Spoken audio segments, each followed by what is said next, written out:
Patchy form since we last here means that we end the season with nothing really left to play for. Unfortunately, there's going to be no playoffs this season. Welcome back to Buxton 2.0.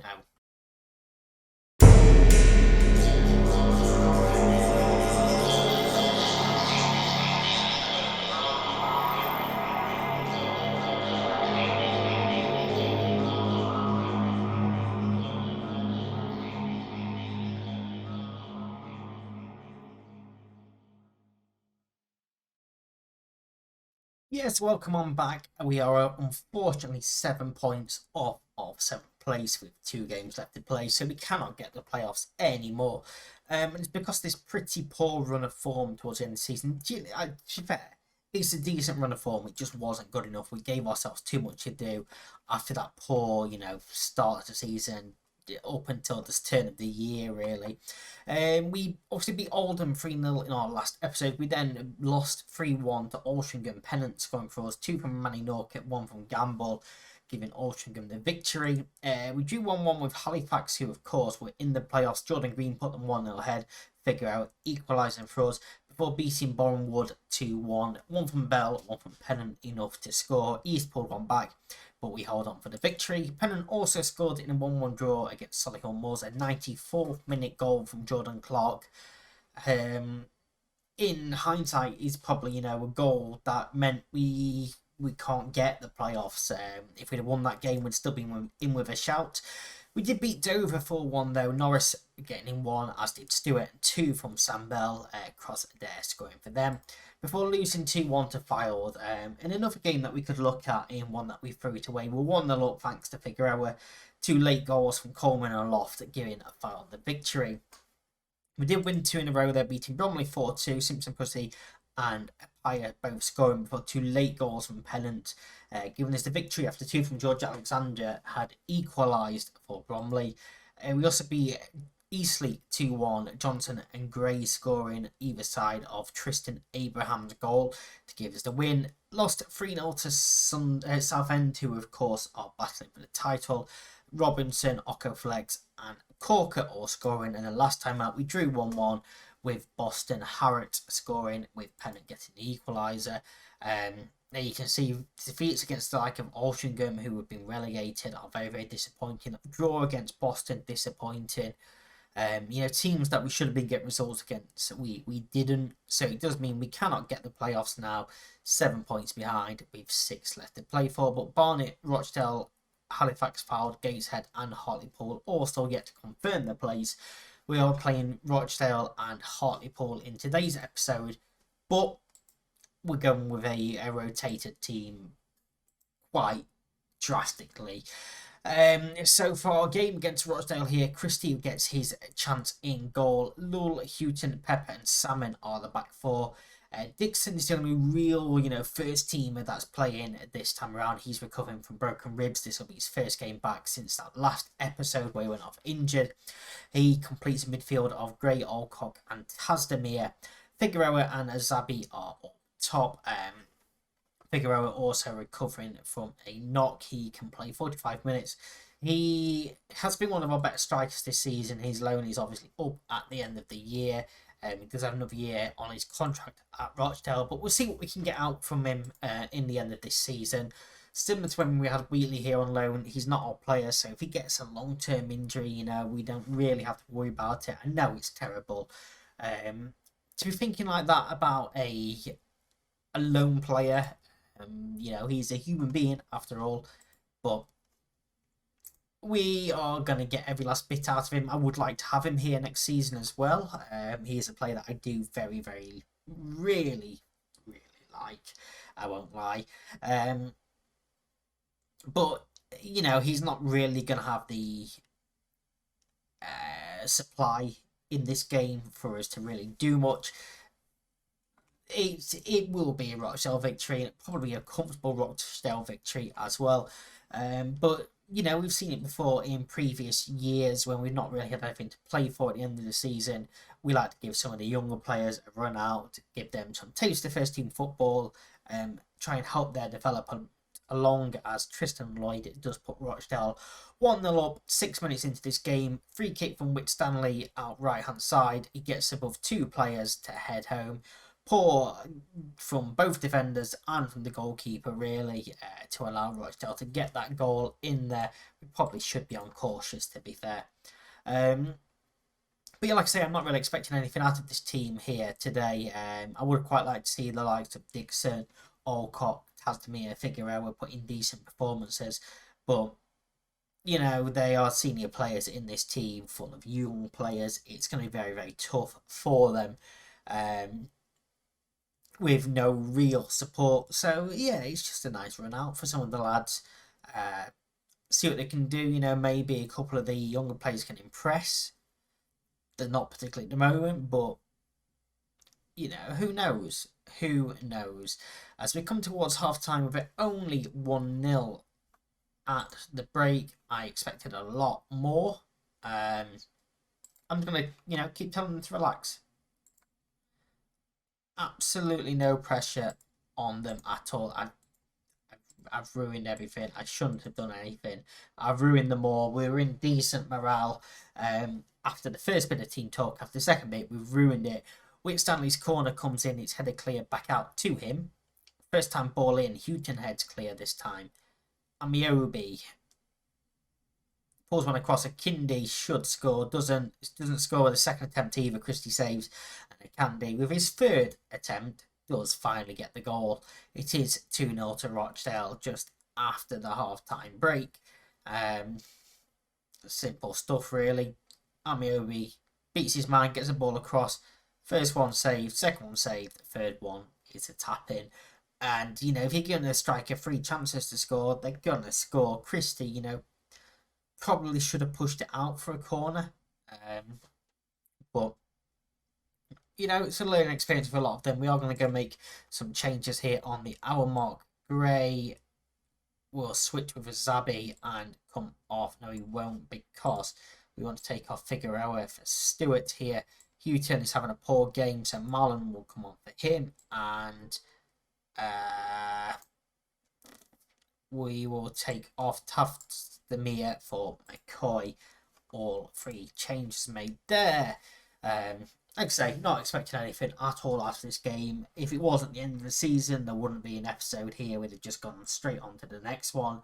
But, you know, you sort of want to see how the season does end. Stewart here could have played a pass a lot earlier. Instead goes back to Marlon, who just lumps it downfield straight away to absolutely nobody. Amiobi brings it forward. He finds a pass to G, who blazes wide. Shall we go very attacking?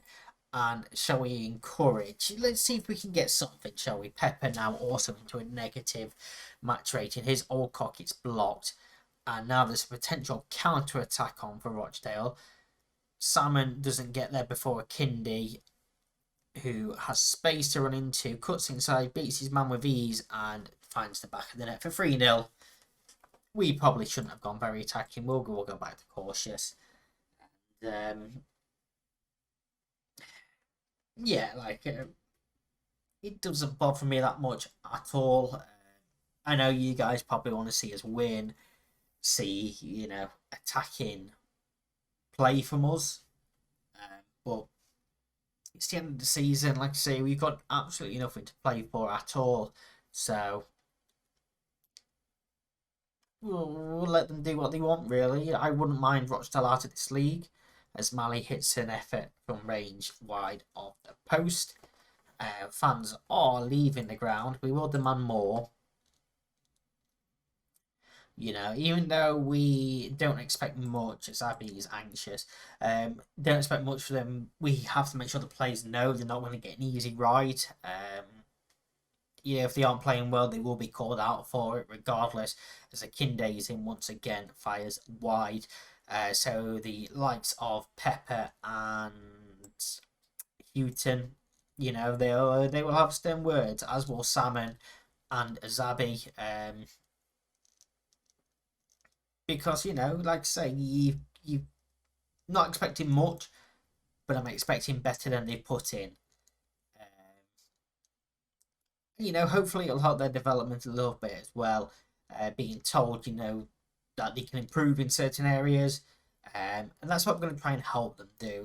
First team football, however disappointing it is, will help them more than just sitting on the sidelines playing for the under 18s as Lille clears, and that probably will be the game as soon as this throw-in is taken and out of a dangerous area. Lille wins the tackle there, and that is full time. Rochdale get the victory with our final home game of the season. We were told them that it wasn't good enough, but expect to see more of the same in that last game against Hartlepool as well.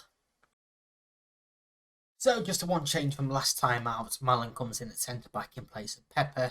So we've got Christie, Lul, Houghton, Malin, Salmon, Dixon, Gray, Alcock, Tasdemir, Figueroa and Azabi.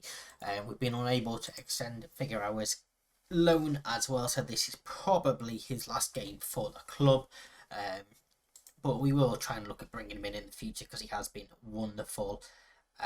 As well, I am going to tell them that the pressure is all on them. We have nothing to lose. Because once again, we're not expecting anything apart from a royal beating here. Tasdemir with a free kick towards the back post is headed clear, and Kelly will pick that up, drive forward and find Bell, who has space. He plays a good ball to Nuttall, who does have Hartlepool in the lead 3 minutes into this game, and it was all just a little bit too easy, really, wasn't it? Kelly into Bell, and you can see Nuttall in the centre. Just keeps on running, basically, as we sort of stop in the centre. I think it's Houghton who hesitates and just allows him to run in behind. If he just kept running back, that lane would have never have opened. But again, learning curve for everyone. Sass Davis into Kelly, Squires, Chawton, and gets it back there. Hartlepool knocking it around but not really going anywhere at the moment. Perry, Uwanji pulls it back for Nuttall, who has his second 7 minutes into this game. In fact, it's a Will Dixon own goal. And Hartlepool have a 2-0 lead inside 10 minutes here. And I suppose it was patient build up from Hartlepool. And does it come off Dixon? It does. I'm not so sure it was going wide, but it's gone down as an own goal from Dixon, and we will now berate this team. So as we said last time out, even though we're not expecting much, I want to see a fight, basically. I want to see them, really give it all, despite their limitations. Here's Bell once again. Pulls it across to Nuttall, and Joe Nuttall this time has his second goal of the game. It's 3-0, 15 minutes into this game. Yeah, Hartlepool are a pretty decent side, aren't they? And it's Bell's second assist as well, both of them to Nuttall. Good finish. Good goal. And Hartlepool have had 3 shots and scored with all of them. And here they come once again. Kelly into Nuttall. Knocking it around in midfield. Nuttall obviously on for his hat-trick. Not a great ball from him. Houghton to Salmon. He looks down the channel towards Zabi, who can't get there. Squires into Perry's feet. Uwanji. Chawton. And again, patient build-up here from Hartlepool. Nuttall tries to find Bell, does find Bell, and Bell hits the frame of the goal. Shall we just go very defensive here? We will demand more from the players, but we will go very defensive as well to try and make sure this isn't, a complete whitewash. We will drop down below Solihull Moors as it stands because they are drawing with Barrow. Gibson, Squires, crosses to Chawton, acres of space, poor finish. As we come towards the half-time interval, Gibson with a free kick towards the back post, flicked on, And Christie manages to somehow parry over the top. Here is Gibson with the corner. And Nuttall heads over this time. And we survive for a little bit longer, just 3-0 down. 3 shots, 1 on target for us, 9 with 4 for Hartlepool. And yeah, that game's pretty much over. We will make sure they know that. We'll bring on McCoy once again for Tasdemir. We'll bring on Godden for Salmon. And we will bring on Stewart for Zabi. And send them out for that second half. And, you know, see what we can do. Captain Mallon on a 5.9 rating. It's not ideal because he is one of our senior players in this game as well. Clearly being exposed. Yeah, Godden with the corner towards the back post. And Jordan McCoy has his first goal for the club. We have a goal back. It's 3-1. And it was well worked. It was well worked. Good free kick towards that back post. He gets up highest to slam the header home. Hartlepool 3, Buxton 1 with half an hour left to play. Let's fire them up. Next to no reactions. Okay. We are still on very defensive, and we have another corner from the far side this time. Towards the back post again, and McCoy almost gets his second of the game. Hewton on a 5.9 as well. We've gone very attacking because why not? These set pieces might be, you know, Godden might have to start next season. If he can deliver a corner like we've seen him do, we could probably get a few goals with that, with the likes of Apaya, Simpson Pussy, who, you know, both tall players. That could be a play for next season. We'll see. We will see. Kelly pulls one across. It's cleared. Godden straight to Perry on the edge of the area. It's blocked. Kelly hits one, and that time it's in the back of the goal from Kyle Kelly. It's 4-1 to Hartlepool with virtually the last kick of the game. And they just round it out in a little bit of style, don't they? Wasn't the best clearance from Godden. Perry blocked by Mallon, and Kelly ducks it into the bottom corner. 4-1. That will be full time. We do end up in 10th place, I do believe. We will see here where we ended the season. I'm pretty sure it was 10th. Once this finishes processing, here's the final league table. We are in 10th place indeed. Solihull Moors losing 3-2 to Barrow. All the shots stay up on the final day, beating Dover 4-1, which means Bath drop out of the league after a 1-1 draw with Bournemouth. Southend go up as champions. Exeter drawing 0-0 with Southend. So if Exeter had won that, they'd have gone up as champions. Instead, it's Southend up automatically. Exeter and Bromley will go into the second round of the playoffs, the semi-final. Files will play Halifax, and Hartlepool will play Rochdale. And that is season number 5 done. On Friday, we will start off a new season. We'll do all the pre-season, etc., etc. And on Saturday, we'll have a bonus episode just taking a look around, you know, the world of football after 5 years. We'll see what's going off in, you know, the Premier League, all the cups, the rest of the big leagues, the World Cup, the Europa, Champions League, all of that sort of stuff. That'll be a bonus episode on Saturday. So 4 videos this week. Thank you very much for watching. I'll see you next time for the start of a new season. I feel like next year could be the year. I feel like it. Well, I'll see you then. Bye bye.